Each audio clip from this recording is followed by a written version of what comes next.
noite a todos. Prazer tê-los aqui para a gente conversar sobre o milênio. Então, alguns esclarecimentos, o pastor Cleito já adiantou algumas coisas, mas um ponto importante para a gente entender aqui é que isso vai ser mais uma conversa sobre o milênio. O nosso objetivo é fazer com que cada representante de uma perspectiva esclareça para nós realmente, para que venhamos a entender o que realmente é ser um pós-milenista, um amilenista ou um pré-milenista. Okay? Certamente é interessante saber que cada perspectiva aqui não é monolítica, ou seja, certamente pode ter um amilenista sentado aí que vai discordar do reverendo Augusto Nicodemos em algum momento, como também do reverendo Gaspar em algum momento, mesmo compactuando da visão amilenista, talvez em alguns detalhes, a exegese de algum texto, eles vão discordar. Então, não há uma perspectiva monolítica, assim também um pós-milenista pode discordar do Felipe com respeito ao papel da lei, uma série de coisas que não fecham. O pré-milenismo, representado aqui pelo Neto, por exemplo, tem escolas dispensacionalistas, outro pré-milenista histórico. Então, nenhuma dessas visões aqui, na verdade, é monolítica. Eu não posso, muitas vezes, não posso dizer, todo amilenista pensa assim. Então, é bom a gente estar aqui para sentar, esclarecer e ouvir cada um deles, ok? Nós demos um tempo para eles, pré-estabelecido, para cada resposta. Como o pré-milenismo só está representado por um agora e o pós também, a gente deu um tempo maior para eles, para que eles pudessem ter mais tempo, uma vez que o amilenismo vai ter aí, já saiu na frente aí, né, com 2 aí falando, ok? Então, nessa primeira, são 8 rodadas, eu vou fazer perguntas a eles, e na última parte, eles estarão fazendo perguntas uns aos outros.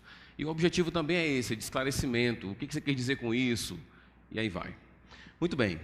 A primeira parte aqui, eu queria já falar um pouco sobre definição. Quando nós tratamos do reino milenar, um tópico importante é a palavra reino, né? Existem passagens que declaram que Deus é o rei eterno. Ele já é rei, ele reina sobre sua terra. Em outro sentido, em outros momentos, parece que o reino é futuro. Então, a primeira pergunta que eu queria fazer para cada um deles, começar com o Felipe, que eu coloquei aqui na ordem.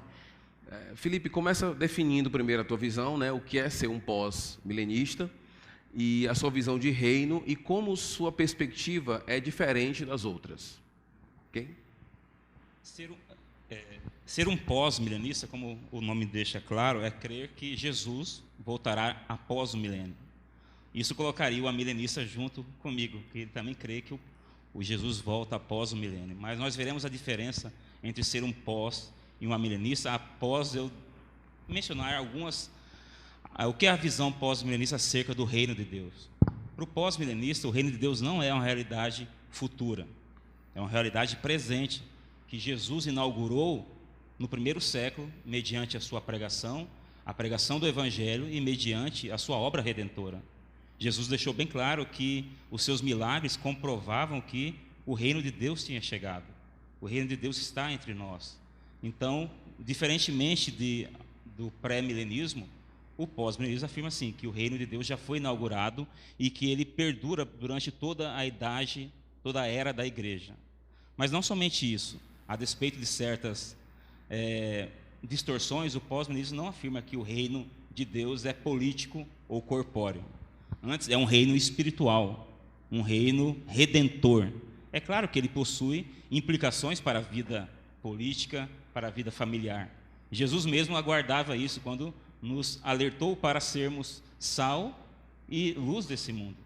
Então, embora o reino não seja político, ele tem implicações políticas, econômicas. Aqueles que vivem nesse reino, esse reino que acontece aqui na terra, eles devem viver de maneira diferente. E além disso, o reino de Deus, na concepção pós-milenista, é um reino que se estende ao longo da história. Não é um reino destinado a se arrefecer, a diminuir à medida que o tempo do fim se aproxima. Eu acho que nós vemos um ponto de discordância entre pós-milenistas e amilenistas. Por um lado, pós-milenista e amilenista diz, não, o reino já começou, ele não é futuro. E isso nos distingue dos pré-milenistas. Mas, por outro lado, o pós-milenista diz que o reino de Deus tende a crescer à medida que a história se desenrola. E o amilenista não crê nessa promessa de progresso no reino. Então, acho que basicamente seria essas as duas definições básicas entre essas três posições. Eu poderia enumerar várias outras, mas como o nosso moderador já colocou, nem tudo é intrínseco ao pós-milenismo. Alguém pode apresentar várias concepções e alguns textos diferentes de mim, mas a doutrina básica do pós-milenismo é que o reino de Deus já começou e ele tende a crescer à medida que o evangelho é pregado a todas as nações. Ok. Parece que você estava com o relógio aí, porque deu tudo certo aqui, viu? Outra pergunta é a distinção entre os pós-milenistas. Existe distinção entre eles? Você podia listar em umas 2 ou 3 distinções? Algumas distinções, elas perduram, mas digamos que aquilo que era majoritário tornou-se minoritário. Por exemplo, na época dos puritanos, onde a vasta maioria dos teólogos, dos pastores eram pós-milenistas, eles acreditavam, além de acreditar numa conversão futura de Israel como uma nação, o povo judeu, com base em Romanos 11, os puritanos acreditavam nessa promessa de um retorno, dos judeus abraçarem a fé cristã. Mas juntamente com essa crença da nação de Israel abraçar o evangelho, eles acreditavam que havia uma promessa dos judeus retornarem à sua nação, retornarem a Israel. Hoje, a maioria dos pós-milenistas continua afirmando que existe sim uma promessa de conversão em massa, embora não todos individualmente, mas uma conversão em massa da nação de Israel, com base em Romanos 11. Mas poucos pós-milenistas hoje diriam que existe essa promessa de retorno a Israel. Existem algumas exceções, por exemplo, Ian Murray, um famoso teólogo, famoso aqui no Brasil, ele é biógrafo do Dr. Lloyd Jones, Arthur Pink e de tantos outros, um batista reformado. Ele crê que não somente a conversão dos judeus é prometida, mas também um retorno à nação. Mas isso não é algo majoritário hoje entre os pós-milenistas. Talvez uma distinção mais importante seria na definição de milênio. Na época dos puritanos, o milênio era entendido como uma era futura, uma era na qual nós entraríamos quase imperceptivelmente. E esse milênio seria marcado por um avanço do evangelho sem declínios que nós conhecemos na história do cristianismo. Então, o evangelho progrediria sem retrocesso. E a maioria desses puritanos acreditava que esse milênio, que era futuro, era de 1000 anos literais. E por crer que era literal, obviamente, eles colocavam no futuro. Isso era em 1500, 1600. Hoje, a vasta maioria dos pós-milenistas entendem os 1000 anos, o milênio, como algo não somente presente, ele começou no primeiro século, com a obra de Cristo, mas também como não literal, uma cifra simbólica. 1000 anos não são 1000 anos literais. Jesus reinará durante um milênio, mas esse milênio, com certeza, durará mais de 1000 anos, pois ele já vem reinando por mais de 2000 anos. Talvez essas duas diferenças sejam as mais importantes, mas eu volto ao meu primeiro ponto, que elas não somente existem diferenças entre outras posições, algumas pessoas gostam de criticar o pós-milenismo, vocês são muito divergentes entre si. Não somente existe divergência entre a milenista e pré-milenista, ou seja, nós temos essa falha em comum, mas também essas diferenças não são fundamentais para o pós-milenismo, pois a crença básica do pós-milenismo, volto a dizer, é que o evangelho progredirá à medida que ele é pregado no poder do Espírito Santo a todas as nações em cumprimento à grande comissão. Ok, muito obrigado. Gaspar, então, chegou a sua vez aí de definir para a gente o que seria a perspectiva milenista, né? E também, junto com essa definição da visão milenista, o pastor reverendo poderia também nos esclarecer como ela se distingue das outras perspectivas. Ok, bom, eu gostaria de primeiro tecer algumas considerações, não é, acerca antes de fazer essa minha definição, né? Como colocado no começo, é possível que nós tenhamos algumas divergências, mesmo entre os amilenistas aqui presentes. Mas alguns pontos em comum é que nós acreditamos certamente que o reino de Deus era central na pregação do Senhor Jesus Cristo. Não há como negar isto. Mas no exame dessa pregação, nós vamos chegar a levantam alguns questionamentos. Cristo não chegou anunciando o reino de Deus, definindo este reino. Parece que a comunidade no primeiro século estava ciente do que seria esse reino. Então, a erudição, os estudiosos estão certos disso, de que o reino de Deus é central na pregação de Jesus Cristo. O que eles divergem, o que eles têm de diferença, é que eles estão discutindo os aspectos desse reino. Alguns acreditam que ele tem apenas um aspecto ético. Tá? A tradição liberal admite isso, que é apenas um aspecto ético e nada mais do que uma realização humana. Outros que de tradição mais conservadora acreditam que é um aspecto já presente, onde Cristo reina sobre o seu povo. Essas divergências são os aspectos temporais do reino.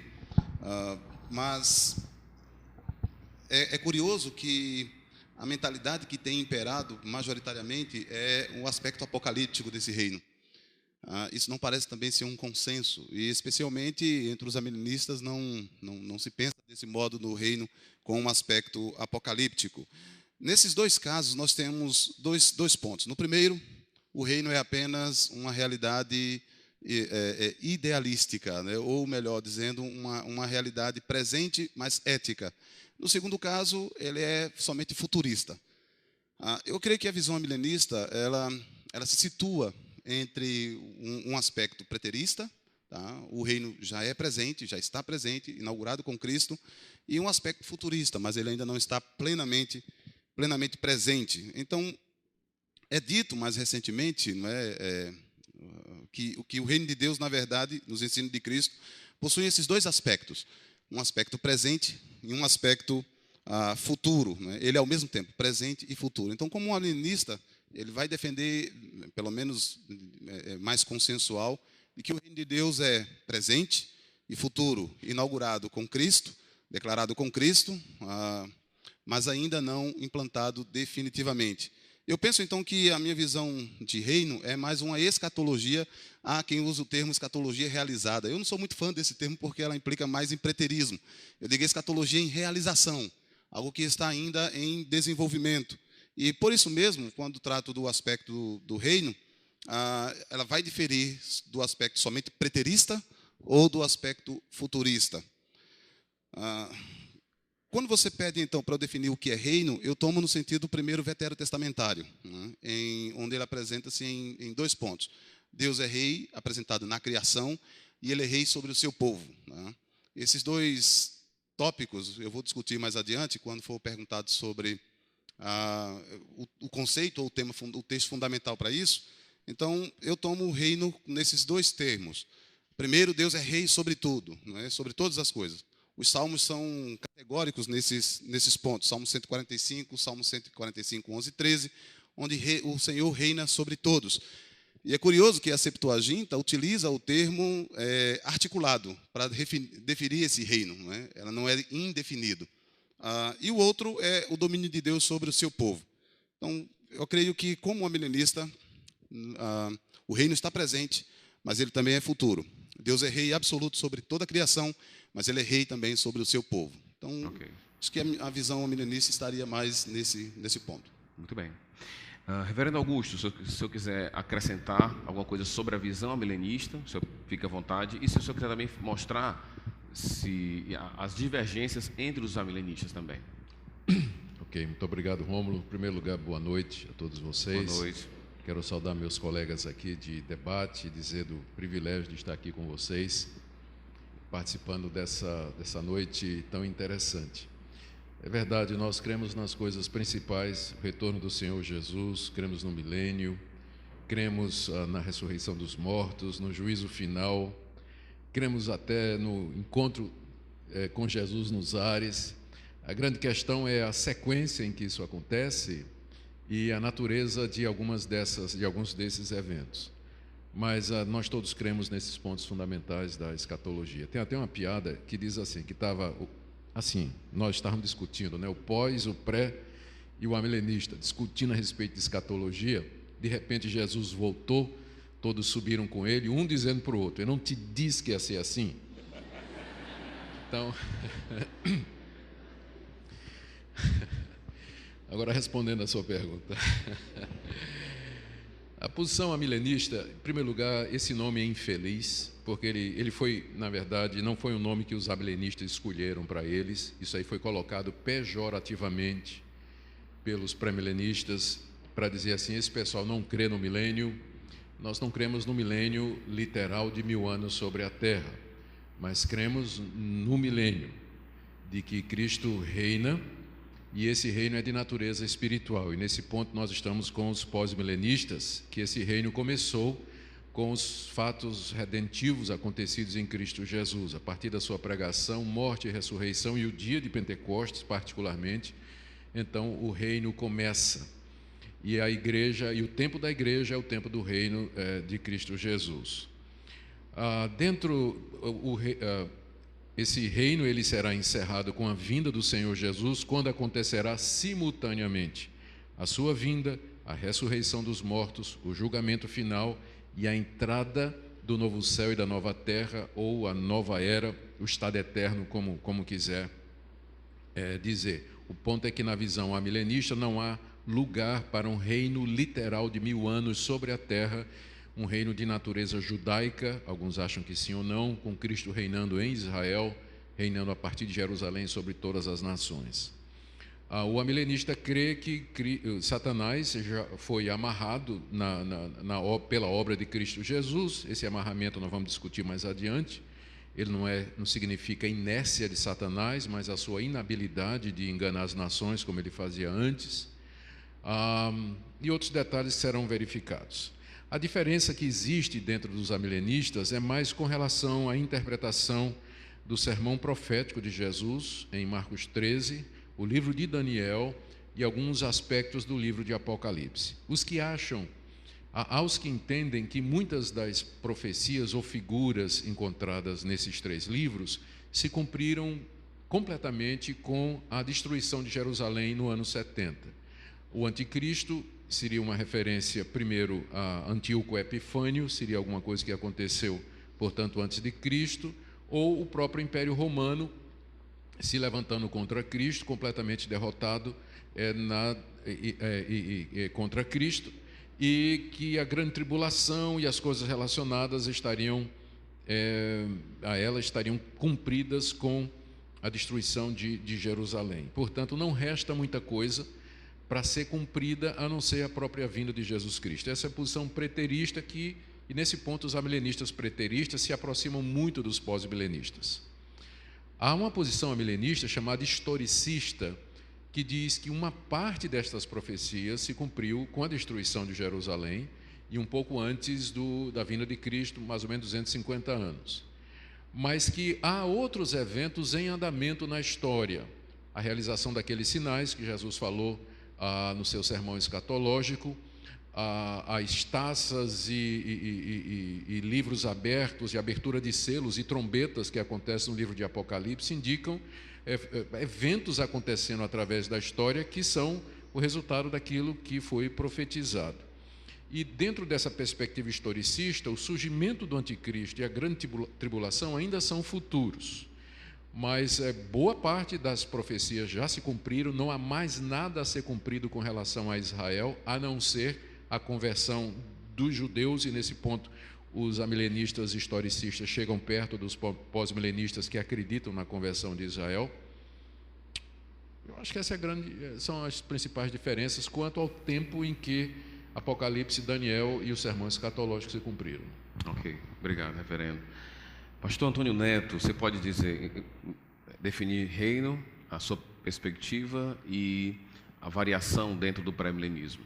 Ok, queria começar dando boa noite aos meus irmãos e explicar só uma palavrinha de introdução aqui, explicar o tamanho da minha tarefa nessa noite. Primeiro, eu estou me sentindo igual a seleção brasileira no final do jogo da Colômbia, que perdeu o craque do time na última hora, né? Então, infelizmente isso, o pastor Roque é o craque dos pré-milenistas e se machucou. E também, irmãos, agora eu estou pastoreando uma igreja em Passo Fundo, e eu estava ensinando sobre o pré-milenismo na igreja, e uma irmã da igreja usou aquele que eu acho que é um dos argumentos mais fortes para o amilenismo. Eu ensinando, aí ela me disse, mas pastor, o Augusto Nicodemos é amilenista. Então, aí eu disse, irmã,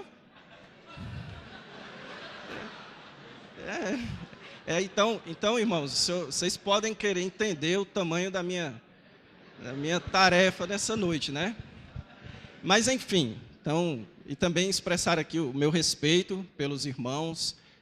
Estava conversando com o irmão Felipe aqui mais cedo, dizendo como o ministério dele foi bastante influente na minha vida, graças a Deus. Mas, enfim, a resposta, eu acho legal começar esse diálogo tratando da questão do reino, tanto porque o texto de Apocalipse, ele lida com a questão do reino, então João, ele pressupõe que você já tem uma perspectiva do reino ali, como também me dá a oportunidade de corrigir alguns mal entendidos que geralmente são expressados a respeito da posição que eu defendo.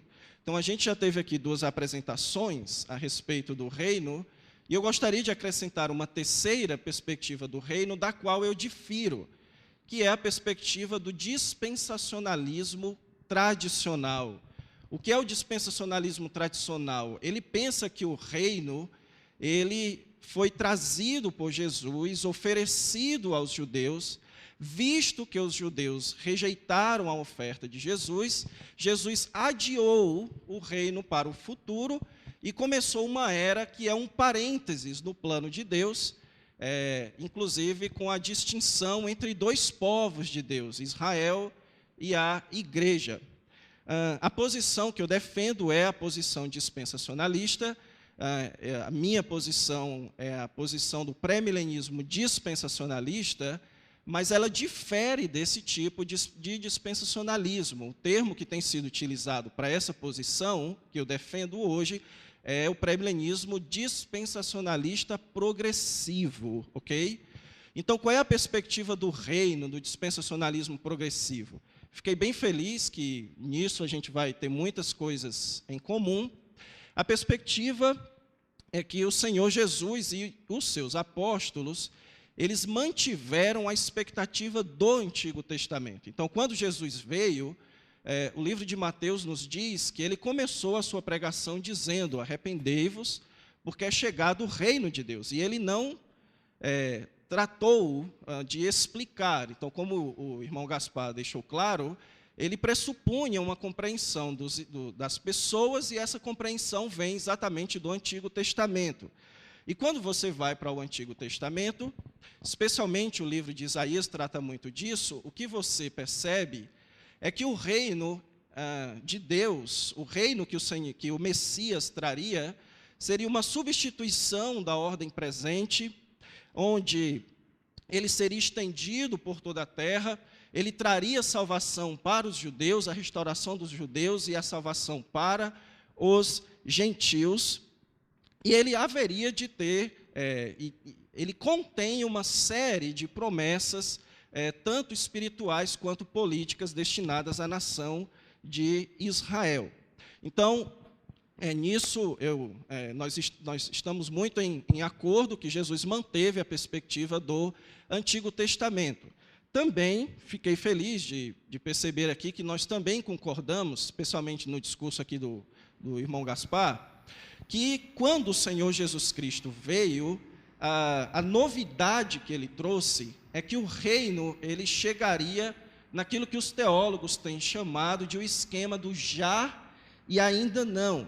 Isso é especialmente visto nas parábolas do reino em Mateus capítulo 13, quando o Senhor Jesus Cristo diz que o reino já foi plantado, que o reino já iniciou, mas ele aguarda a vinda do juízo, do julgamento final, da sua vinda, o dia do Senhor, para que ele venha a se cumprir de maneira plena.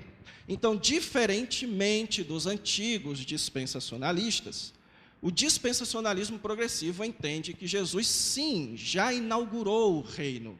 Ele não adiou o reino, na verdade, ele trouxe o reino do futuro para o meio da história. Agora, diferentemente talvez aqui a gente teria que conversar um pouquinho mais para eu entender das demais posições, o dispensacionalismo progressivo também entende que depois da vinda do Senhor Jesus Cristo, haverá o cumprimento pleno das promessas do Antigo Testamento, não só a respeito dos gentios, mas especialmente a respeito dos judeus, uma restauração futura dos judeus. Então, a posição que eu atualmente defendo e pretendo expor essa noite é que o reino de Deus ele foi trazido por Jesus no meio da história e ele será cumprido plenamente no futuro, trazendo então um reino universal, mas cumprindo as promessas que foram feitas à nação de Israel. Beleza. Como estourou aqui o tempo, viu, Neto? A gente vai passar já para Felipe aqui. Então, quais são os textos, Felipe, fundamentais, ou um conceito fundamental para o pós-milenismo? Nós acreditamos na nossa hermenêutica, acreditamos que a Bíblia interpreta a Bíblia, e disso decorre outro princípio, que é que eu tenho que ter aqueles textos mais fundamentais para embasar. Existe um texto assim que, caso você venha compreendê-lo de forma diferente, a sua perspectiva vai ser abalada de alguma maneira, ou um conceito teológico, porque não é obrigado a ter um texto, pode ter um conceito que está ali contido nas Escrituras. Eu creio que o conceito fundamental para o pós-milenismo é a ideia da expansão realmente do reino, e esse é um conceito, creio eu, presente em diversos textos, não apenas um. Por exemplo, nas parábolas de Jesus acerca do reino, não somente quando ele fala acerca do fermento, mas quando ele fala também sobre a semente da mostarda. É algo pequeno, mas que enche, no caso, enche toda a terra. Jesus fala assim, outra parábola lhes propôs, dizendo, o reino dos céus é semelhante a um grão de mostarda, que um homem tomou e plantou no seu campo, o qual é, na verdade, a menor de todas as sementes, e crescida é maior do que todas as hortaliças, e se faz árvore, de modo que as aves do céu venham aninhar-se nos seus ramos. Então, de fato, o começo do reino de Deus, no primeiro século, foi algo minúsculo. São uns poucos homens, alguns iletrados, pregando o Evangelho. E, no conceito pós-milenista, existe aqui uma promessa de que essa semente de mostarda, que é o Evangelho, haverá de ocupar todo o mundo. E logo em seguida, Jesus fala acerca do fermento. Disse-lhes outra parábola, o reino dos céus é semelhante ao fermento que uma mulher tomou e escondeu em 3 medidas de farinha, até ficar tudo levedado. Algumas pessoas, às vezes, entendem fermento como algo ruim, mas Jesus aqui compara o fermento ao reino de Deus. E, assim como o fermento faz levedar a massa, o reino de Deus há também de crescer, de ser levedado, à medida que o tempo passa. Existem outras passagens também, eu acho que uma passagem fundamental é 1 Coríntios 15. Paulo deixa bem claro a ordem dos fatos. E então virá o fim, quando ele entregar o reino ao Deus e Pai, quando houver destruído todo o principado, bem como toda potestade e poder, porque convém que ele reine até que haja posto todos os inimigos debaixo dos pés. O último inimigo a ser destruído é a morte. Veja, eu já disse aqui, e meus irmãos amilenistas concordam, que Jesus já está reinando. E Paulo está dizendo que Jesus tem que reinar até que todos os seus inimigos sejam derrotados. E Paulo diz que o último inimigo a ser derrotado é o quê? É a morte. E quando é que a morte vai ser derrotada? Na segunda vinda de Cristo. Então, todos os outros inimigos devem ser derrotados antes da segunda vinda. É o que Deus fala no Salmo 110, que é o salmo mais citado no Novo Testamento. Assenta-te à minha direita, até que eu coloque todos os inimigos por debaixo dos seus pés. Então, a ideia do progresso do reino, de que Jesus reinará enquanto os seus inimigos são conquistados na história, é um conceito fundamental para o pós-milenismo. E a última passagem que eu queria ler aqui no Novo Testamento é Hebreus 10, do 12 ao 13, Paulo diz o seguinte: Jesus, porém, tendo oferecido para sempre um único sacrifício pelos pecados, assentou-se à destra de Deus, aguardando daí em diante até que os seus inimigos sejam postos por estrados dos seus pés. A mesma ideia que Paulo fala em 1 Coríntios 15, e eu esqueci de mencionar, mas em Coríntios 15, o que Paulo diz? Que Jesus vai entregar o reino ao Pai. Eu não creio que Jesus vai entregar um reino não subjugado ao Pai. O reino que ele vai entregar, que está aqui na terra, acontecendo aqui espiritualmente por meio da sua igreja, é um reino conquistado pelo poder, pela palavra de Cristo. Ok. Reverendo Gaspar, um texto assim importante, porque A gente vai chegar na parte de Apocalipse, né? O que eu tenho percebido é que todo mundo acredita que o reino já é uma realidade, e parece que a grande distinção vai ser dar um nome para esse reino, e parece que o nome milênio não é um nome que alguns diriam que isso não é o milênio, outros diriam que já é o milênio, e vai. Mas daqui a pouco a gente chega em Apocalipse. Por enquanto, qual seria o texto, reverendo? Antes de falar sobre o texto, eu gostaria de falar sobre um conceito. Né? Certo. Mais uma vez, eu creio que possa haver diferença entre os amilenistas, porque eu tomo como dois conceitos fundamentais para o amilenismo, dois temas no Antigo Testamento, criação e templo. Né? Templo, quando nós chegarmos no Novo Testamento, não há por que discutir que, como diz o apóstolo Paulo em Efésios capítulo 1, versos 21 e diante, que Cristo é, de fato, o cabeça da sua igreja, né? E que esse templo, diz o apóstolo Pedro na sua primeira carta, no capítulo 2, que esse povo é, de fato, o reino de Cristo, né? Vós sois uma nação real. Mas esses dois conceitos são derivados, primeiramente, de Gênesis de 1 a 3. Né? Eu entendo que esses 3 primeiros capítulos são fundamentais para uma mentalidade acerca do reino. É curioso que nós temos sempre a ideia de criação em Gênesis, mas poucas vezes temos a ideia de consumação. Mas em Gênesis 1, capítulo 1 até o capítulo 2, versículo 4, nós encontramos um conceito bem estabelecido de criação e consumação. Esse conceito é refletido no Novo Testamento, no Antigo Testamento e no Novo Testamento. Especificamente pelo termo que aparece no texto de Gênesis 2, 4, que o Senhor descansou. E assim todos, como diz o escritor aos Hebreus, interpretando a entrada na terra como descanso, e todos aqueles que estão no Senhor como descanso, esse reino, portanto, seria uma espécie de entrada para o descanso. Então, eu creio que o conceito de criação é fundamental para uma mentalidade acerca do reino. É na criação que nós encontramos o Senhor, a realeza de Deus sendo expressa.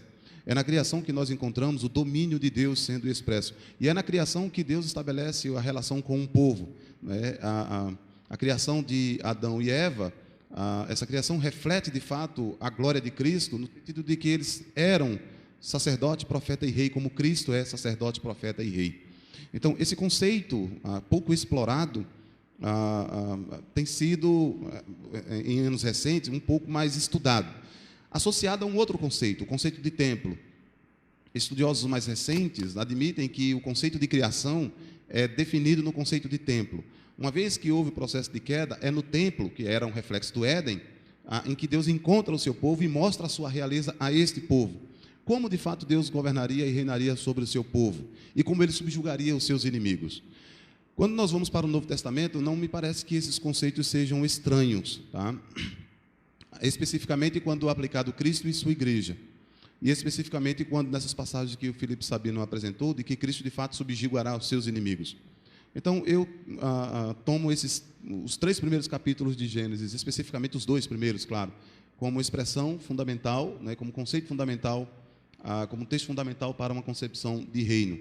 Esses textos são refletidos de Deus como soberano criador, como reina absoluto no profeta Isaías, especificamente nos capítulos 40 ao 45, onde Deus é manifesto como um Senhor absoluto sobre todas as nações. E os salmos, não apenas os salmos reais, mas, por exemplo, o Salmo 104, onde não apenas fala sobre a providência de Deus, mas fala sobre o seu reinado. O Salmo 145, versículo 11 e 13, onde diz que o Senhor domina absolutamente sobre tudo, e Ele é rei sobre o seu povo. Então, os 2 conceitos seriam esse: templo, criação e templo, né? O que seria um reflexo da nova criação e de Cristo e sua igreja, e Gênesis de 1 ao 2, 4, como refletido em outras passagens neotestamentárias. Ok, muito obrigado. Reverendo Augusto, pode acrescentar? Sim, ao que já foi dito, eu diria o seguinte: a razão, a fundamentação bíblica para os que acreditam que o reino já foi inaugurado em Cristo Jesus, que Ele reina, mas que o mundo não será convertido totalmente, nem a igreja haverá de se espalhar pelo mundo todo antes da vinda do Senhor Jesus Cristo, são as próprias parábolas também. porque o Senhor Jesus contou parábolas como o do joio e do trigo, dizendo que ambos crescem igualmente até o dia da colheita. E da mesma forma a parábola da rede dos peixes, que colhe ao mesmo tempo podres e bons. O sermão escatológico de Jesus narra o que a gente chama da grande tribulação, que embora se refira primariamente à destruição de Jerusalém que já aconteceu, tem elementos que apontam para uma era futura, tipo assim, nunca houve sofrimento igual naqueles dias. Ora, nós sabemos que foi um grande sofrimento a destruição de Jerusalém, mas o holocausto foi maior. O holocausto dos judeus foi muito maior em intensidade, em número de pessoas. E nos dois relatos do sermão escatológico, nós temos Jesus dizendo, ele fala da grande tribulação, que se o Senhor não tivesse abreviado aqueles dias, ele diz assim: mas naqueles dias, após a referida tribulação, o sol escurecerá, a lua não dará sua claridade. E aí ele descreve aqueles fenômenos escatológicos, fenomenológicos, e diz então, verão o Filho do Homem vir nas nuvens com grande poder e glória. Então, em ambos os sermões, quer dizer, em todos os relatos, Lucas menos, mas no relato de Mateus e de Marcos, do sermão escatológico, a vinda de Jesus é imediatamente precedida por um período de grande sofrimento, tribulação e perseguição para a igreja, o que não bate com a ideia da igreja no mundo, dominando o mundo e subjugando o mundo. Então, o sermão escatológico de Jesus seria uma outra passagem que eu ofereceria como suporte para isso. E poderíamos citar também, especialmente o apóstolo Paulo, quando ele se refere nas duas cartas aos Tessalonicenses, a respeito de que ele diz que o Senhor Jesus não virá sem que antes se manifeste o homem da iniquidade, o homem do pecado, corroborando com o que disse Jesus Cristo. Ou seja, a manifestação final de Cristo na sua segunda vinda será imediatamente precedida pelo domínio do anticristo, pelo surgimento dele, pela tribulação e pelo sofrimento que isso haverá de acarretar. E para mim, 1 Coríntios 15 é também um texto fundamental, porque fala que Cristo vai entregar o reino ao Pai. Eu acho que a gente não divergimos quanto a isso. Ele vai entregar o reino dominado e conquistado ao Pai, mas a diferença é como ele vai fazer isso. Na posição pós-milenista, ele vai entregar um reino conquistado, completo e pacificado pela pregação do Evangelho. Mas na posição milenista, a conquista do reino é apocalíptica. Com a vinda dele, ele esmaga Satanás, destrói os inimigos, traz todas as coisas debaixo de si, e aí ele entrega ao Pai devidamente pacificado. Então a diferença é só a forma quanto Jesus Cristo vai fazer isso. Nós cremos que é num evento, enquanto que o pós-milenista acredita num processo de evangelização das nações. Não sei se eu te interpretei correto. Tá bom. Ok, então vamos aí, Neto. Texto bíblico ou um conceito, ok? Ok, eu imagino que o irmão Felipe deve estar querendo comprar a minha fala agora, né? Mas, bem, o conceito básico do pré-milenismo dispensacionalista, e eu acho que os irmãos já entenderam, para eu não ter que ficar toda hora repetindo dispensacionalismo progressivo. Então, o conceito básico é que no Novo Testamento ensina que na segunda vinda do Senhor Jesus Cristo, no dia do Senhor, o Senhor Jesus Cristo, ele haverá de cumprir plenamente o ensino do Antigo Testamento, que foi expandido no Novo Testamento, a respeito do seu reino terreno, político e espiritual sobre os homens, especialmente sobre a nação de Israel. Então é importante que se diga aqui que o que diferencia este tipo de pré-milenismo de outros tipos de pré-milenismo é a questão de que o reino futuro e milenar do Senhor Jesus Cristo ainda possui um certo caráter judaico. Por isso, para que essa posição tenha embasamento bíblico, o pré-milenismo, o texto básico é Apocalipse capítulo 20, versículos de 1 a 6. Então, como nós vamos ainda conversar sobre esse texto, então vou deixar ele para depois. Outro conceito básico é a compreensão que o pré-milenismo dispensacionalista tem, que os apóstolos, a partir de Atos, mantiveram a expectativa de um reino futuro que envolveria uma restauração da nação de Israel após a segunda vinda de Cristo. Eu queria só utilizar um texto aqui, que eu acho que às vezes é muito negligenciado nos debates, que é o texto de Atos, capítulo 1, versículo 6. Nesse texto, você tem lá dizendo que os que estavam reunidos, os discípulos, perguntaram para Jesus: Senhor, será este o tempo em que restaures o reino a Israel? Irmãos, essa pergunta ela é extremamente reveladora, porque se você parar para pensar um pouquinho no contexto em que ela é feita, veja bem, o Senhor Jesus Cristo, Lucas nos informa que ele tinha passado 40 dias, e que o assunto das conversas dele com os discípulos era justamente sobre o reino. Lucas diz lá que eles conversaram e Jesus ensinava a eles sobre o reino. Mas outro fator interessante aqui, certo, é que Jesus já havia ressuscitado. Então, muitas das complicações que os discípulos tinham já haviam se resolvido ali com a ressurreição do Senhor Jesus Cristo. E a resposta do Senhor Jesus aqui é extremamente reveladora também, porque ele responde o seguinte: não vos compete saber o tempo. Então, o Senhor Jesus, ele não corrige a perspectiva dos discípulos acerca de uma restauração do reino a Israel. Ele não corrige isso. Ele, na verdade, corrige a curiosidade dos discípulos a respeito do tempo do cumprimento disso. Então, você pode imaginar o seguinte, que eles estavam perguntando aquilo que Jesus não tinha falado. Então, a informação que Jesus não tinha dado.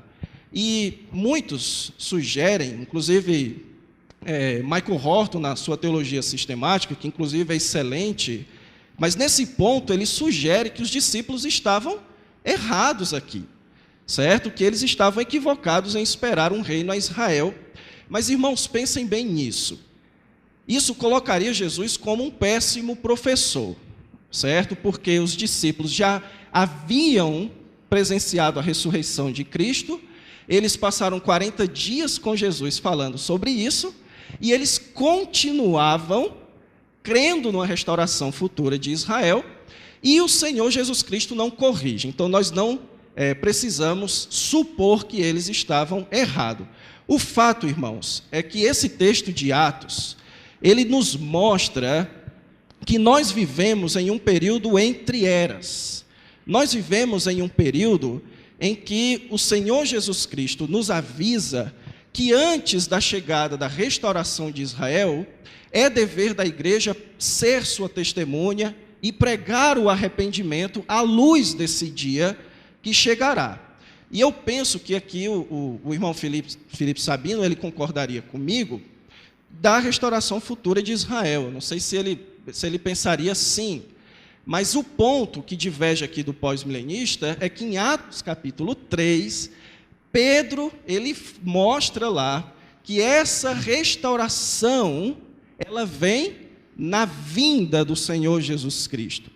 E também os nossos irmãos amilenistas aqui, eles teriam, certo, que para invalidar a posição pré-milenista, não apenas desconstruir a compreensão pré-milenista de Apocalipse 20, como também demonstrar que o Novo Testamento não ensina isso, essa expectativa de uma restauração de Israel após a vinda do Senhor Jesus Cristo. Então, eu penso que são estes dois conceitos, Apocalipse 20 e a ideia de uma restauração futura do reino político e nacional, especialmente centrado na nação de Israel.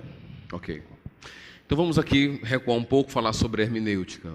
E vocês podem me corrigir se eu estiver errado em alguma colocação minha. Mas o que eu percebo, principalmente entre pré-milenismo e amilenismo, e também há uma distinção na forma que vocês lidam na relação hermenêutica entre os testamentos, né? Então, a relação, o novo interpreta o antigo, o novo traz uma nova referência ao que foi colocado no antigo, ou é aquilo que o novo está dizendo, é exatamente aquilo que o o profeta do Antigo Testamento esperava mesmo. O que eu percebo é essa relação entre os testamentos, a prioridade interpretativa entre um e outro, é fundamental para a distinção entre algumas visões aqui. Se eu estiver errado, posso me corrigir. Então, começar com Filipe. Há uma relação nessa... o novo interpreta o antigo, se isso é, digamos, um pressuposto hermenêutico do pós-milenismo, e se isso tem alguma... corrobora a visão, qual a relação? Eu fiz questão de citar os textos do Novo Testamento, pois uma acusação frequente contra o pós-milenismo é que ele se baseia quase que exclusivamente no Antigo Testamento, o que não é verdade. Quanto à questão hermenêutica, eu creio que existe sim, e eu creio que é uma questão hermenêutica mais da tradição reformada do que do pós-milenismo em si, que o Novo Testamento ele interpreta sim o Antigo Testamento. Ele não somente lança luz em coisas que são obscuras, mas ele altera algumas coisas e invalida outras. Por exemplo, o batismo, a circuncisão vira batismo, a Páscoa vira a Santa Ceia. Algumas leis cerimoniais são abolidas. Essas leis cerimoniais não saberíamos que elas foram abolidas, a não ser com o Novo Testamento. Então, nós, mesmo sem perceber, assumimos uma continuidade entre Antigo e Novo. Algumas pessoas ficam surpresas quando descobrem que no Novo Testamento não existe nenhuma proibição contra bestialismo. Mas o bestialismo é condenado no Antigo Testamento e nós supomos, corretamente creio eu, uma continuidade entre os testamentos. Então eu creio que, embora os dois testamentos sejam autoritativos para o povo de Deus, embora os dois sejam inspirados igualmente por Deus, o Novo Testamento tem prioridade apenas nesse sentido. Ele esclarece algumas promessas do Antigo Testamento, ele abole certas coisas e dá nova perspectiva a outras. Ok. Então, no caso, eu teria que ler o Antigo à luz do Novo. Seria assim? O problema inverso, às vezes, também acontece. Por exemplo, muitas vezes as pessoas prezam tanto o Novo Testamento e que ignoram o Antigo Testamento. E muitos dos imaginários, por exemplo, de Apocalipse, está lá em Daniel, em Ezequiel. Isso. Por exemplo, essa passagem de Mateus 24, onde Jesus fala que nunca houve nem haveria tribulação como aquela. Ezequiel usa a mesma linguagem contra Babilônia. Em Ezequiel 5:9, Deus fala: farei contigo o que nunca fiz e o que jamais farei por causa de todas as tuas abominações. Deus está falando sobre a destruição do templo pelos babilônios. E ele usa a mesma linguagem apocalíptica, eu creio uma hipérbole, para falar sobre aquela destruição. Então, não creio que Mateus 24 diga que não existe nada maior do que o que aconteceu em 70 depois de Cristo. Ok? Então, eu creio que fundamental, sim, para entender Apocalipse e as profecias apocalípticas, é conhecer o Antigo Testamento. Reverendo Gaspar, até onde eu entendo, a linha também é a mesma, né? O Novo interpreta o Antigo, no amilenismo. E o senhor poderia defender essa perspectiva? Poderia dar exemplos, algum exemplo de que o Novo tem a prioridade interpretativa? Porque a gente está pensando, eu estou pensando também no pré-milenismo, que entende que eu tenho que manter a linguagem natural do Antigo, mesmo que o Novo traga uma interpretação do Antigo, essa interpretação do Novo do Antigo não descarta o sentido primário do Antigo Testamento. Como é bem a pergunta, por favor? A pergunta é, até onde eu entendo, a relação entre os testamentos interpretativa, né, o Novo interpreta o Antigo, é importante para a visão milenista. Eu queria que o senhor, então, desenvolvesse, defendesse. É curioso que, sempre que alguém fala sobre amilenismo, ou pós-milenismo, ou pré-milenismo, a questão da continuidade e descontinuidade entre os testamentos vem à tona.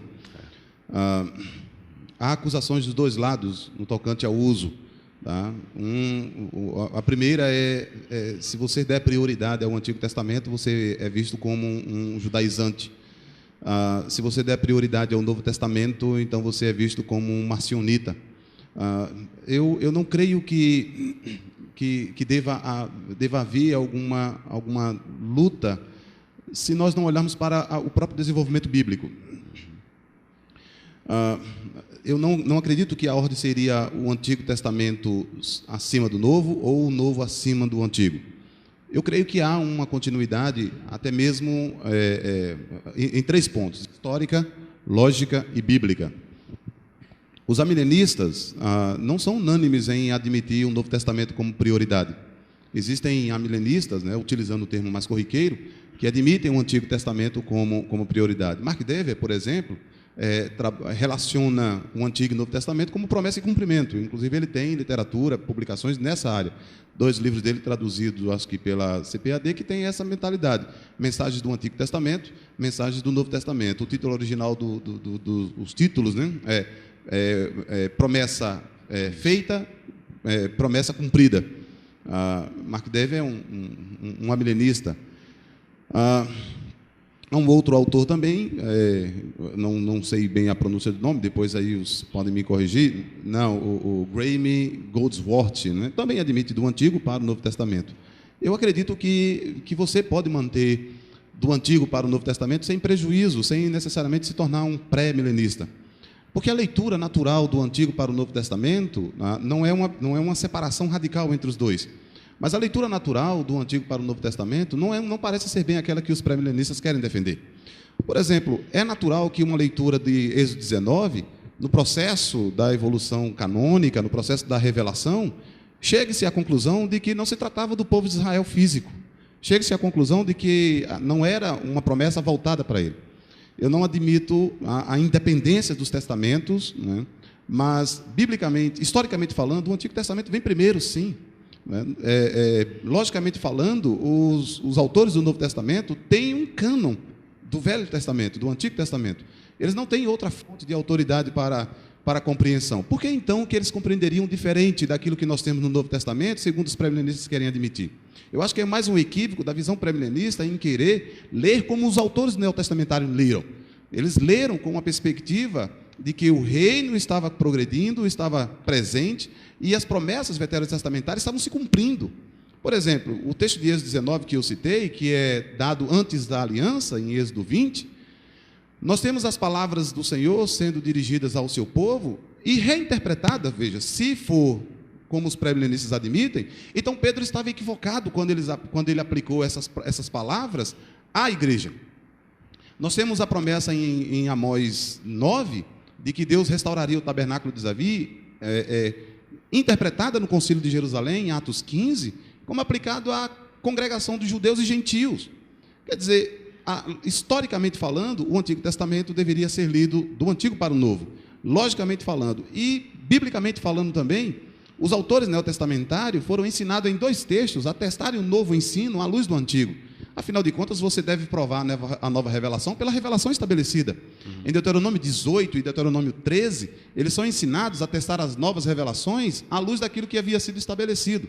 Por exemplo, em Deuteronômio 11, Deuteronômio 13, lá diz que quando chegasse algum profeta ou sonhador e fizesse um sinal ou prodígio, e eles ensinassem, vamos e sigamos após outros deuses, eles tinham como referência, já que o Deuteronômio é uma interpretação da lei, eles tinham como referência os 10 mandamentos: não terás outros deuses diante de mim.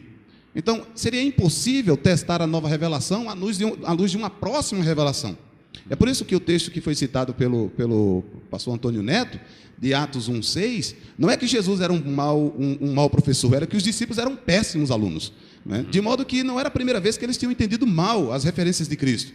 Não é incomum quando, por exemplo, Cristo, em fazer um exorcismo, o Senhor Jesus repreende os discípulos porque eles não tinham entendido até então o ministério de Cristo. Não é incomum quando Pedro foi confrontado com Cristo dizer: não, Senhor, o Senhor não precisa morrer, não precisa subir a Jerusalém. Então os discípulos tinham de fato uma expectativa messiânica, vamos dizer assim, equivocada. Não era problema de Cristo, era problema deles, mesmo que Cristo tenha passado com eles 40 dias, mesmo que depois da sua ressurreição. A ponto que Pedro, quando vai escrever a sua segunda carta, no capítulo 3, ele não tem mais uma visão terrena do reino. Ele diz: nós aguardamos novos céus e nova terra onde habitam a justiça. Então eu creio que a prioridade neotestamentária sobre a velha testamentária é muito mais uma tendência do intérprete. Okay. Se ele é um bom formado em Novo Testamento, ele vai priorizar o Novo Testamento. Se ele for bem formado em Antigo Testamento, ele vai priorizar o Antigo Testamento. Ok. Reverendo, vamos dar um exemplo aqui. Um tema que é importante é o tema do trono de Davi, né? Então, na minha perspectiva, se o novo interpreta o antigo, e aquilo que nós encontramos em Atos 2, o discurso de Pedro falando do trono de Davi, então, aquilo que está sendo colocado lá, né, Jesus como estando no seu trono, ali é a interpretação do novo, da esperança do Antigo Testamento, né? Nesse caso, então, o novo tem a prioridade. Eu sei o que é o trono de Davi pelo discurso de Pedro, né? Que o trono de Davi, na verdade, é uma referência ao trono celestial e não o trono terreno, como no Antigo Testamento. A pergunta aqui é, então, quando o novo interpreta o antigo, isso é um referente novo que Pedro está dando, ou seja, havia uma expectativa de um trono terreno, ele está dizendo, não é só terreno, é celestial também. Ou ele está dizendo, tudo aquilo que é falado, que parece ser terreno, é, na verdade, celestial. Eu creio que essa última opção, nós devemos optar pela maneira como os autores do Novo interpretam o Antigo. E eu não tenho muito mais a acrescentar ao que Gaspar falou, mas é muito claro para mim que os autores do Novo Testamento, quando olham para as promessas que foram feitas a Israel no Antigo Testamento, do reino, do trono, da terra, eles consideram como sendo cumpridas na igreja. Eu vou dar alguns exemplos. Quando Pedro prega no dia de Pentecostes, para explicar o derramamento do Espírito, ele cita um texto de Joel 2:28, onde está escrito que, assim, acontecerá depois que derramarei do meu Espírito sobre toda a carne. Vossos filhos, vossas filhas profetizarão, vossos jovens terão visões e sonharão vossos velhos. A chegada do Espírito Santo era associada ao reino messiânico. Era o Messias aquele que haveria de trazer o Espírito Santo em profusão sobre toda a terra. E isso está relacionado com o reino futuro de Israel. Só que quando Pedro cita essa passagem, ele diz assim, o que ocorre é o que foi dito por intermédio do profeta Joel. E acontecerá nos últimos dias, diz o Senhor, que derramarei do meu Espírito sobre toda a carne. Ele interpreta o depois de Joel como sendo os últimos dias, dizendo, aquilo que Joel falou está se cumprindo agora. O reino messiânico está sendo iniciado pela vinda do Espírito Santo, dando início aos últimos dias. Então, essa é um exemplo, primeiro, vou dar outros, de como os autores do Novo Testamento tomam as promessas aplicadas a Israel, a restauração de Israel, como se cumprindo no reino messiânico inaugurado por Jesus, na sua morte e ressurreição e no envio do Espírito Santo. No mesmo sermão, ele cita no verso 29, dizendo, ele diz o verso 29, irmãos, seja permitido dizer a respeito do patriarca Davi, que ele morreu, foi sepultado e o seu túmulo permanece entre nós até hoje. Sendo profeta e sabendo que Deus lhe havia jurado que um dos seus descendentes se assentaria no seu trono, no Antigo Testamento havia a promessa feita a Davi, que um seu descendente se assentaria no trono de Israel. E isso era interpretado pelos judeus como se referindo à era messiânica, se referindo ao período dourado em que o reino seria restaurado, um descendente de Davi se assentaria no trono glorioso de Israel, que seria a cabeça de todas as nações. Olha como é que Pedro interpreta isso. Prevendo isso, referiu-se à ressurreição de Cristo, que nem foi deixado na morte, nem o seu corpo experimentou corrupção. Pedro interpreta essa promessa da restauração do trono messiânico, do trono de Davi, do assentar-se do seu descendente, como se cumprindo na ressurreição de Cristo. Aqui no capítulo 3, aliás, no capítulo 15 de Atos, já tem aquele outro episódio que você mencionou, que Tiago interpreta a restauração do tabernáculo caído de Davi para o surgimento da igreja composta de judeus e gentios. Eu não preciso citar aqui o fato de que Paulo se refere à igreja como sendo o Israel de Deus.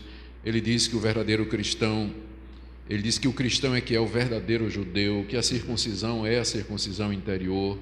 Ele diz lá em Gálatas que nós é que somos os descendentes de Abraão, os que andamos na mesma fé, que há em Abraão, mas eu quero só citar aqui Romanos 11, quando Paulo faz essa pergunta: porventura terá Deus rejeitado o seu povo?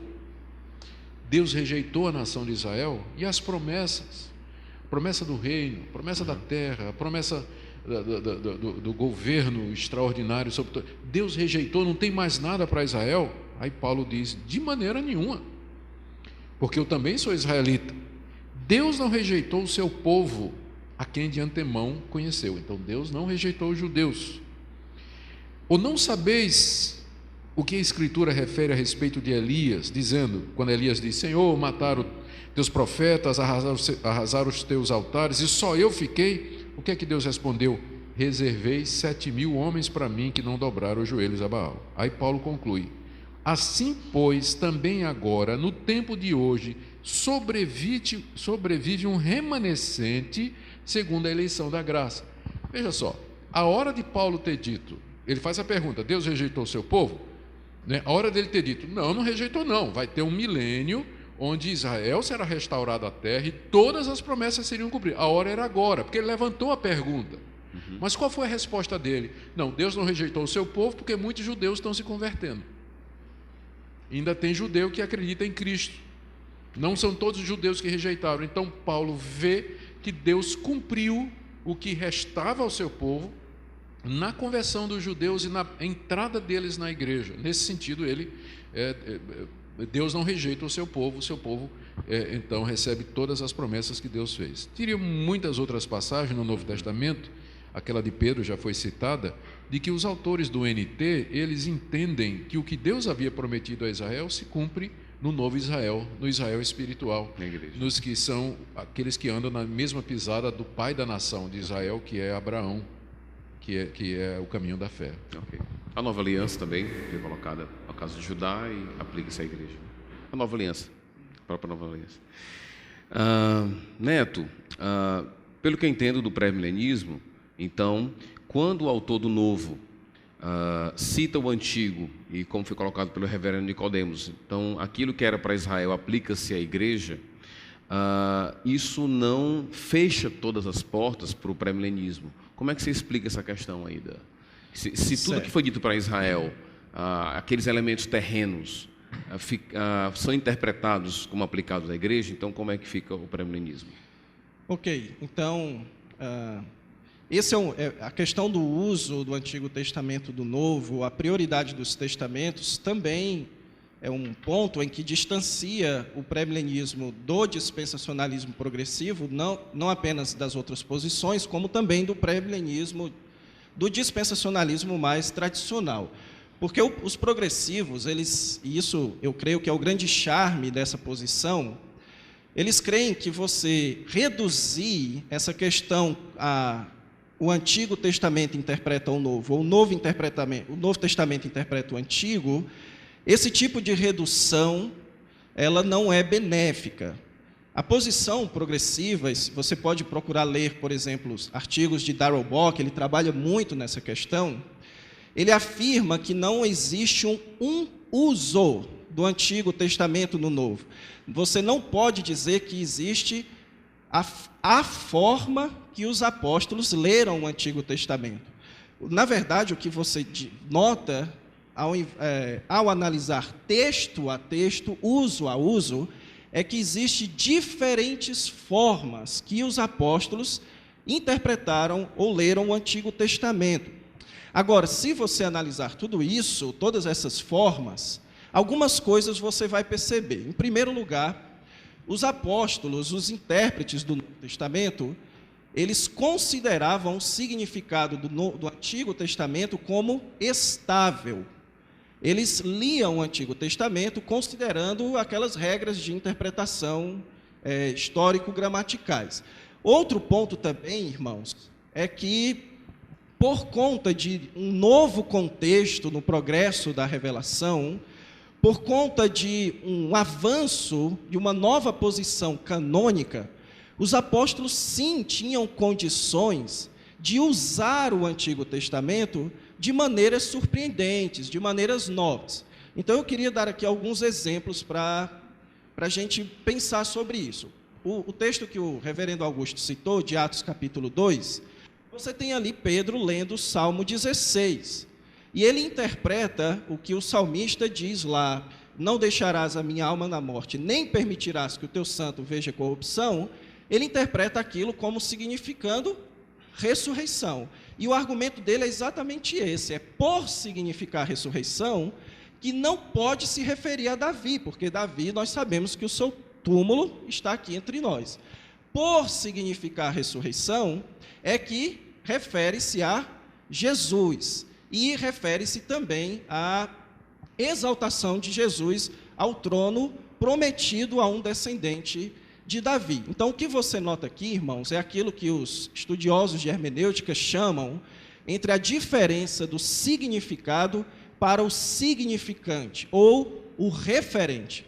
O que o Novo Testamento faz, o que o Novo Testamento não faz, não é dar novos significados, ou então instruir-nos quanto ao verdadeiro significado das promessas do Antigo Testamento.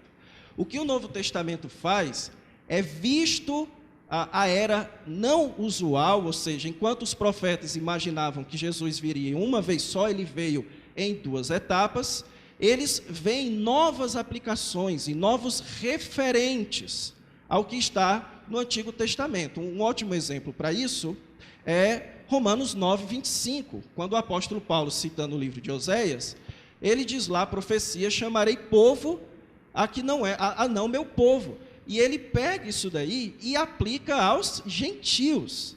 Então, o que nós vemos é que o apóstolo Paulo, ele considera o Antigo Testamento em seu significado. É povo, aqui não era povo, significado de restauração. Mas o Novo Testamento, por causa de um novo contexto, uma nova posição canônica, ele nos traz aos apóstolos condições de entender que isso que se referia a Israel também refere-se aos gentios. Então, eu penso que a grande diferença aqui é que,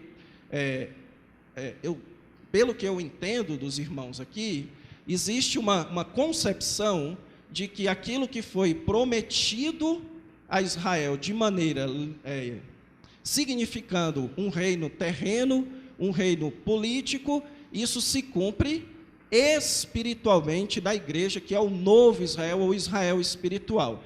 Isso eu entendo que é uma forma de você modificar o significado do Antigo Testamento à luz de textos que pegam o significado e só dão novos referentes. Aquilo que se referia a Israel também refere-se aos gentios, também refere-se à igreja. E isso não nos dá permissão de supor que, visto que essa promessa feita a Israel também refere-se aos gentios, logo Israel substitui, a igreja substitui Israel, ou a igreja recebe essas promessas espiritualmente. Essa é uma suposição, certo?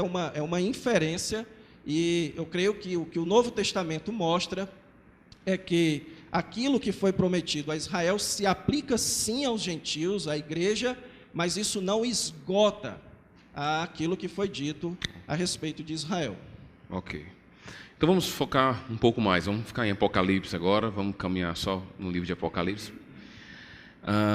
Com respeito à sua perspectiva, Felipe, ela exige uma data recuada para Apocalipse? Tem aquelas teses, né, de que foi antes do ano 70 ou no final do primeiro século. Se existe uma dependência da sua visão com respeito a essa data recuada, explica para a gente a perspectiva pós-milenista e a data de Apocalipse. Para quem não sabe, muitos creem que Apocalipse foi escrito na década de 80 ou 90 após Cristo. E outros afirmam que foi escrito antes de 70 depois de Cristo. A base para acreditar numa data posterior de Apocalipse é totalmente, creio eu, evidências externas. Principalmente Irineu, que fala sobre a escrita desse livro. O mesmo homem, note-se que disse que Jesus morreu com mais de 50 anos e viveu com seus discípulos durante 15 anos de ministério. A pergunta é boa porque dá para esclarecer um equívoco muito frequente. As pessoas confundem pós-milenismo com preterismo. Preterismo não tem nada a ver necessariamente com pós-milenismo e nem é uma escola escatológica. Preterismo é uma questão de hermenêutica. O preterismo vem do termo pretérito, passado. Quando nós falamos de preterismo, nós estamos falando de que algumas passagens escatológicas que as pessoas creem que ainda está no futuro já foram cumpridas no primeiro século. Algumas pessoas ficam assustadas quando ouvem isso. Como já cumpriu? Lembre-se que, em certo sentido, todos nós somos preteristas. Ser um cristão é necessariamente ser preterista em alguns sentidos. O Antigo Testamento contém inúmeras profecias acerca da primeira vinda de Cristo. E um cristão é justamente alguém que crê que essas profecias foram cumpridas no nascimento, na morte e na ressurreição de Cristo. Então, não fique atemorizado com a ideia de profecia já cumprida. Mas quando nós falamos de escola hermenêutica preterista, como eu disse, nós estamos nos referindo à ideia de que, por exemplo, a grande tribulação é algo que já aconteceu. E creio eu que existem, sim, vários indícios indicando que Mateus 24, por exemplo, Jesus é bem categórico. Todas essas coisas não acontecerão.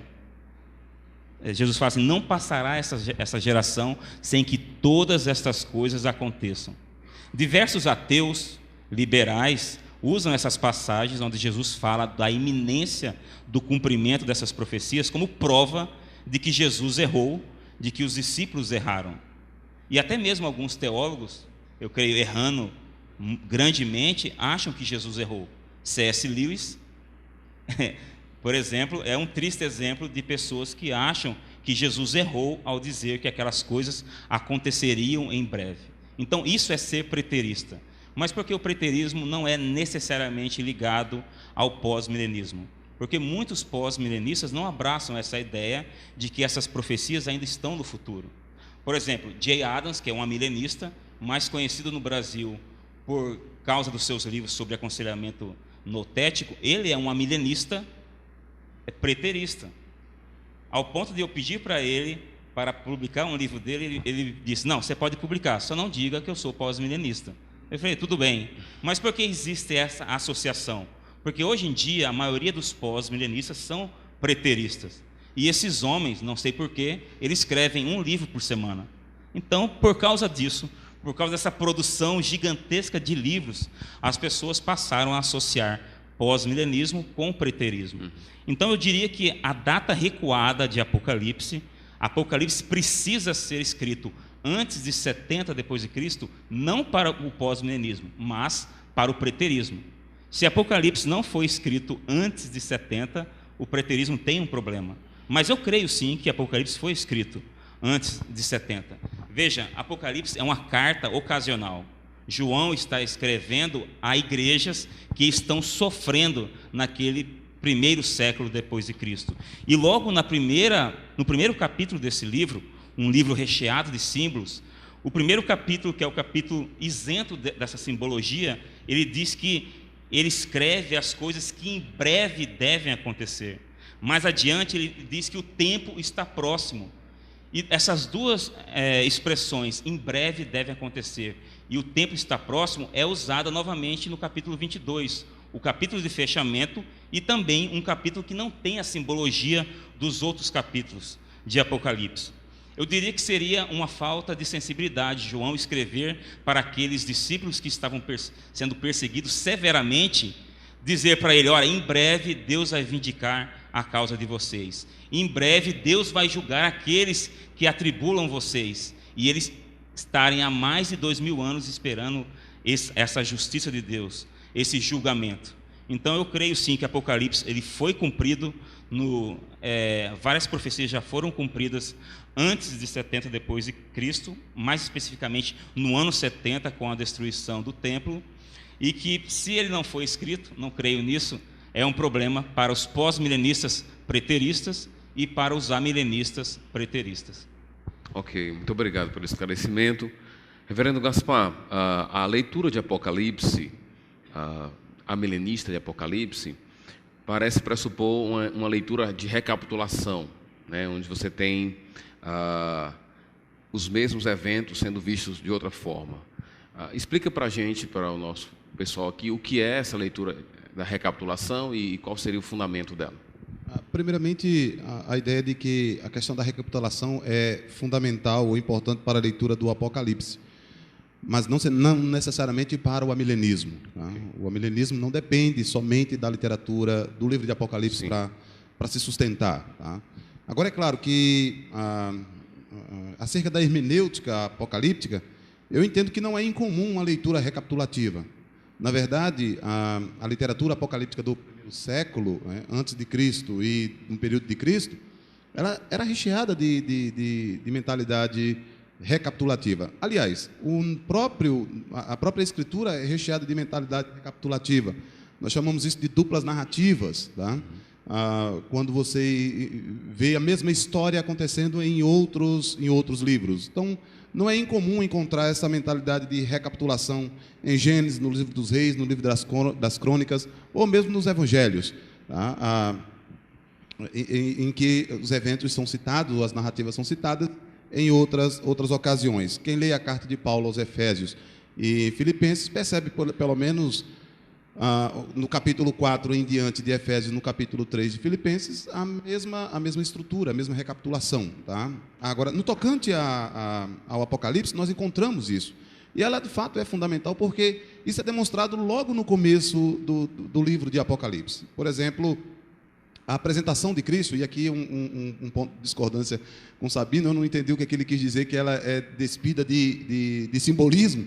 No capítulo 1 está cheio de simbolismo acerca de quem Cristo é. Tá? Ele tem as 7 estrelas nas mãos, ele anda no meio dos candelabros, ele tem os olhos como flama, como chama, ele tem os pés como de bronze. E nós vamos vendo que Cristo se apresenta em cada carta com essa mesma forma. Então, aquele que tem as estrelas na mão apresenta-se à primeira igreja, que tem os pés de bronze apresenta-se numa outra igreja. Essa recapitulação parece já fazer parte desde o começo. Ela é fundamental, sim, para a leitura do livro de Apocalipse. Ela não é uma questão nova, tá? Muitos autores antigos, antes mesmo do Hendricks, que é o mais conhecido no nosso meio, né? Mas muitos autores antigos já traziam essa leitura. Tá? Autores do século XVIII já traziam, autores de tradição conservadora e reformados traziam essa abordagem. Porque parece ser natural, quando você lê o livro de Apocalipse, ter essa mentalidade. O exemplo clássico é Apocalipse capítulo 12. Se você leu aquele texto com mentalidade futurista, então você tem um sério problema. A mulher que estava com dores de parto, né, para dar à luz, e ela dá à luz e foge para o deserto, e o dragão persegue. Ora, se você não tem a imagem dos evangelhos citado aqui no nascimento de Cristo, na sua fuga para o Egito, na perseguição de Herodes a Cristo e as crianças, então você tem um sério problema hermenêutico. Ela é fundamental para a leitura apocalíptica. Agora, tem duas coisas que eu vou aproveitar o tempo final. Primeiro, relacionado ao pós-milenista. Em Apocalipse, no capítulo 1, diz assim, que essas coisas... Eu vou fazer a citação do texto. O Felipe Sabino citou que era apenas... Em breve, diz assim, escreve as coisas que tem visto, as que são e que depois destas hão de acontecer. Então, até mesmo em Apocalipse, parece haver uma tríplice divisão de eventos. Eventos que aconteceram, eventos que estavam acontecendo. Então, eventos que aconteceram, eventos recapitulativos, eventos que estavam acontecendo dentro do primeiro século, e aqui eu concordo com o Felipe Sabino. Não faria sentido escrever um livro, né, para uma igreja que estava sendo perseguida, pensando em uma solução, sabe-se lá quando. Mas eventos que também aconteceriam, porque a esperança primária no Novo Testamento é a esperança da ressurreição. É a esperança de que Cristo, de fato, já havia vencido e ele era vitorioso sobre a morte também. A ressurreição era a garantia do livramento dos cristãos. Eles poderiam sofrer por algum tempo, serem perseguidos, lançados em cadeias, em prisão ou aos leões, mas eles tinham a promessa da ressurreição. Afinal de contas, Apocalipse 17 diz que Cristo é o Cordeiro que venceu. Agora, me chamou a atenção a leitura do pré-milenismo progressivo. Tá? O dispensacionalismo progressivo é um meio termo entre o dispensacionalismo tradicional e o aliancismo. Agora, eu aprendi hoje que os autores do Novo Testamento não sabiam interpretar o Antigo. Eles não tinham consciência de que eles estavam interpretando corretamente. Era apenas uso aleatório, como alguns evangelicais fazem hoje, né? Então, pega um texto e cita aleatoriamente. Deixa-me dar um exemplo no Novo Testamento de que os autores bíblicos estavam cientes de que isso era a interpretação deles. Ok, reverendo. Só para... Porque nosso foco é na recapitulação, certo? Isso vai ser interessante porque em Mateus 8, quando é citado Isaías 53, Pedro recapitula citando Isaías 53, fazendo novamente uma interpretação mais aprofundada. Okay. Então, é fundamental, sim, eles fazerem essa busca no Antigo Testamento e fazer uma leitura segundo o que eles entendiam, era de fato interpretativa. Está escrito, isso foi dito para que se cumprisse. Mateus 8, quando ele cita Isaías, capítulo 53, e Lucas e Pedro na primeira carta, no capítulo 3, capítulo 2, quando ele cita novamente Isaías 53. Em Isaías 8, Mateus 8, Isaías é citado recapitulando o seguinte: isso aqui é para que se cumprisse o que fora dito pelo profeta Isaías. Ele tomou sobre si as nossas dores. Cristo estava realizando milagres do reino, vamos chamar assim. E Pedro diz que isso, na verdade, era para que se cumprisse o que o profeta Isaías havia dito, que Cristo levou sobre si as nossas dores, e ele atribuiu isso aos pecados que foram colocados sobre Cristo.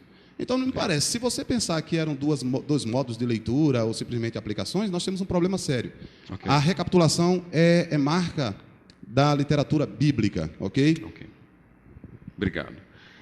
Reverendo Augusto, explica um pouco mais sobre recapitulação em Apocalipse mesmo, assim, como o amilenista ele faz essa leitura de recapitulação na literatura, no livro de Apocalipse. Certo. Eu não tenho muito mais o que acrescentar ao que o Gaspar disse.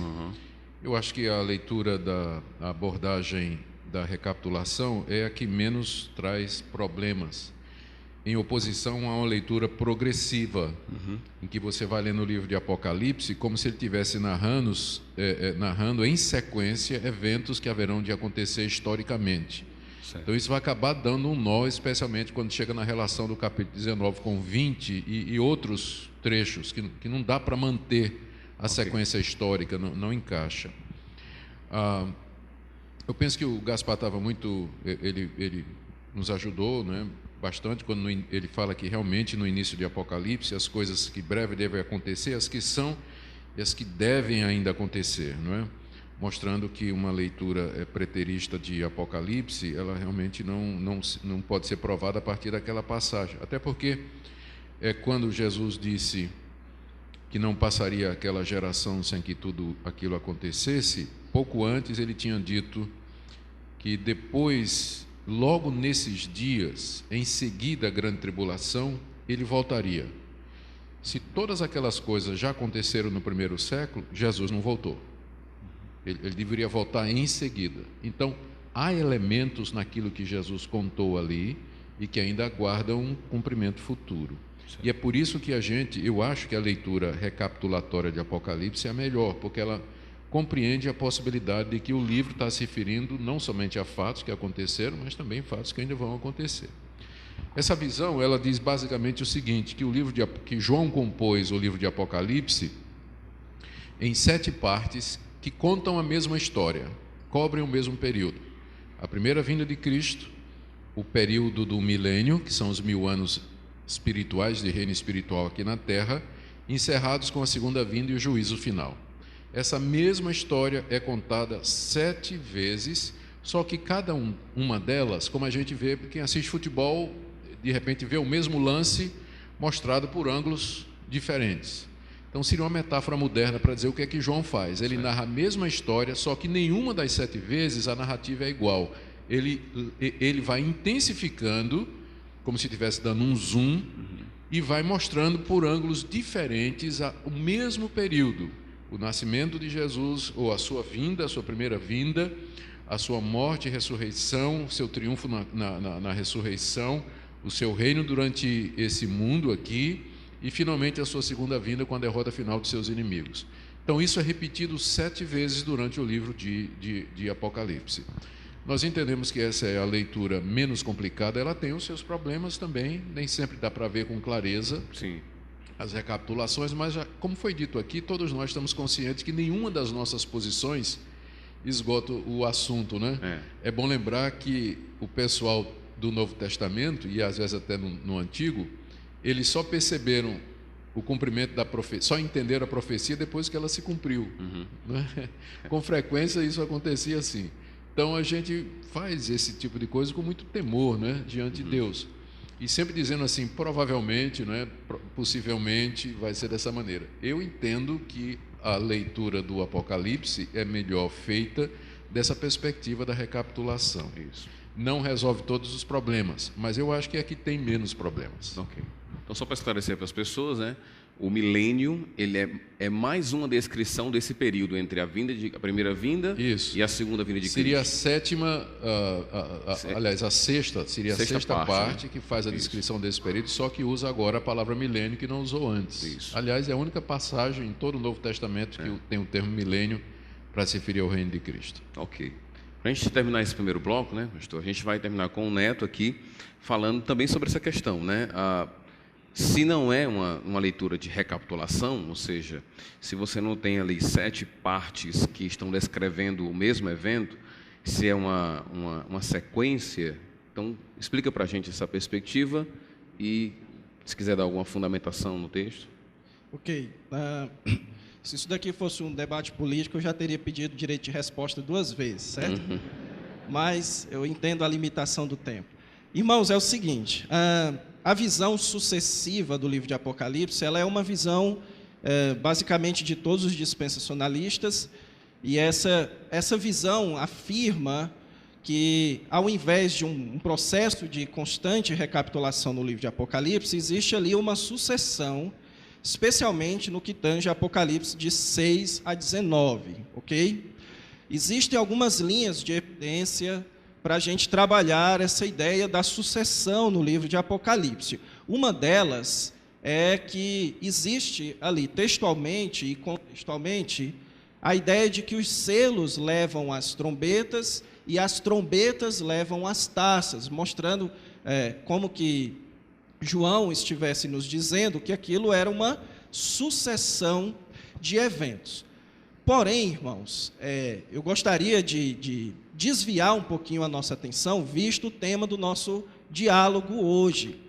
Nem todo que acredita na recapitulação é amilenista ou pós-milenista, ok? E nem todo que acredita na questão sucessiva necessariamente seria um pré-milenista. Agora, por exemplo, vou citar um exemplo, Grant Osborne, que teve um comentário recém-publicado pela editora Vida Nova.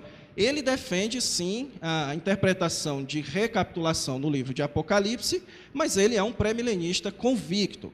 Porque o que eu quero trazer para a questão aqui hoje é se Apocalipse 20 recapitula alguma coisa, o que ele recapitula? Aliás, antes disso se realmente há indícios textuais que existe uma ordem de recapitulação entre o capítulo 19 de Apocalipse e o capítulo 20, ou se existe ali uma sucessão. É nesse ponto que o debate ele deve ser feito à questão do milênio. Se Apocalipse 20 refere-se a um período antes de Apocalipse 19, ou se Apocalipse 19 ele segue com Apocalipse 20.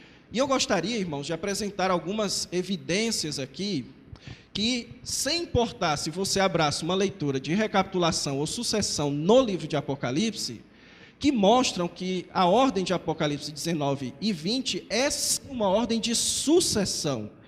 E, em primeiro lugar, você percebe isso pela estrutura do livro de Apocalipse. No capítulo 18 até o capítulo 21, você nota claramente que João quer nos passar a transição da Babilônia para a Nova Jerusalém. E então, no capítulo 19, ele começa a narrar a queda do triunvirato, ou nos termos de Grant Osborne, da falsa trindade que foi colocada no capítulo 3, do diabo, da besta e do falso profeta. Então, o capítulo 19 mostra a queda da besta e do falso profeta, e nada mais natural do que o capítulo 20 descrever a queda do dragão. Então, isso é uma questão natural. Agora, uma questão textual. Você nota, por exemplo, no uso de João, que ele faz isso várias vezes no Evangelho, ou no livro de Apocalipse, da expressãozinha grega kai eidon, ou seja, eu vi, desculpe. No capítulo 19, você nota João começando a usar essa expressão no versículo 11, quando ele diz: vi o céu aberto e eis um cavalo branco. Quando você vai para o versículo 17, é dito lá: então vi um anjo posto em pé no sol e clamou com grande voz. Então aqui você nota uma progressão, uma sucessão de eventos. Então você vai para o versículo 19: e vi a besta e os reis da terra com os seus exércitos. Você tem uma outra progressão. E então você vai para o capítulo 20, versículo 1, e diz lá: e vi descer do céu um anjo. Você vai para o versículo 4, vi também tronos. E então você pula lá para o versículo 11 do capítulo 20, vi um grande trono branco, e todas as vezes que é usado o Kai Eidom ali, é de sucessão de fatos. Isso significa, irmãos, que para você dizer que o Kai Eidom, no versículo 1 do capítulo 20, não é uma sucessão como os 3 primeiros e os 3 últimos Kai Eidom, você precisa de uma razão textual ou contextual, ou seja, você precisa demonstrar no texto que João claramente está querendo fazer agora um retorno, porque naturalmente lendo, você nota umas sequências de visão que denotam eventos sucessivos. Então, esse é o desafio aqui que os irmãos têm, é mostrar que este Kai Eidom do capítulo 20, versículo 1, ele quebra a sequência natural dos Kai Eidom do versículo 19 e do capítulo 20, a partir do versículo 11. Então, outra linha de argumentação, e eu não vou comentar agora, para mostrar que não há recapitulação no capítulo 20, é se você analisar o conteúdo. E aqui a pergunta é: se Apocalipse 20 recapitula alguma coisa, ele recapitula o quê? E para você responder a essa pergunta, você precisa primeiro definir o que Apocalipse 20 diz, e então analisar o que é dito sobre Satanás e o reino de Cristo antes da vinda de Cristo. Então, se você fizer uma análise do conteúdo de Apocalipse 20, você vai perceber que o conteúdo expresso ali não combina com os eventos ou o estado de Satanás, por exemplo, descritos em Apocalipse antes do capítulo 19. Então, basicamente, eu vejo que há razões textuais e contextuais aqui para que Apocalipse 19 e 20 sejam entendidos de maneira sucessiva e não que há o capítulo 20 um retorno, uma recapitulação de algo antes de Apocalipse 19.